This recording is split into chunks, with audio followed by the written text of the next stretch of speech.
2019 அமெரிக்கால ஓய்யோல மெரினா ட்ரெய்னர்ங்கிற ஒரு லேடி ஆபீஸ்ல இருந்து வீட்டுக்கு வந்திருக்காங்க. அவங்க வளர்க்குற ஜெர்மன் ஷெப்பர்ட் டாக் வழக்கம் போல அவங்கள லிக் பண்ணி விளையாண்டு இருக்கு. இது வழக்கமான விஷயம் தான். ஆனா ஒரு 4 நாளுக்கு அப்புறமா அவங்களுக்கு என்னைக்கும் இல்லாத மாதிரி காய்ச்சல் கூடி இருக்கு. என்னன்னு தெரியாம ஹாஸ்பிட்டல்ல அட்மிட் ஆகுறாங்க. அதுக்கப்புறமா அவங்க கை கால் எல்லாம் கருப்பா இருக்கு. இந்த அன்யூசுவலான விஷயத்தை பார்த்த டாக்டர்ஸ் என்ன சொன்னாங்கன்னா, நாய் நக்குறப்ப அந்த பொண்ணோட கையில ஒரு காயம் இருந்திருக்கு. நாயோட எச்சில்கள்ல ஒரு விஷத்தன்மையான பாக்டீரியா இருந்திருக்கு.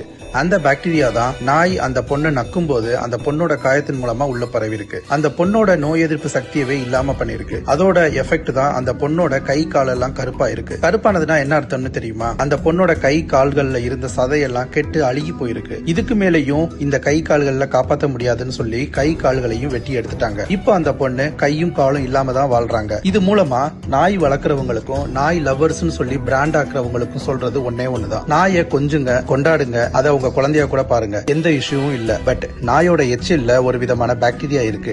அது நம்ம உடம்புக்குள்ள போகக்கூடிய பட்சத்துல அது நமக்கு ரொம்ப பெரிய ஆபத்தை கொண்டு வரும். நமக்கே இப்படின்னா குழந்தைகளுக்கு சொல்லவே தேவையில்லை. நாயை நாய் மாதிரி பாருங்க. இதை உங்க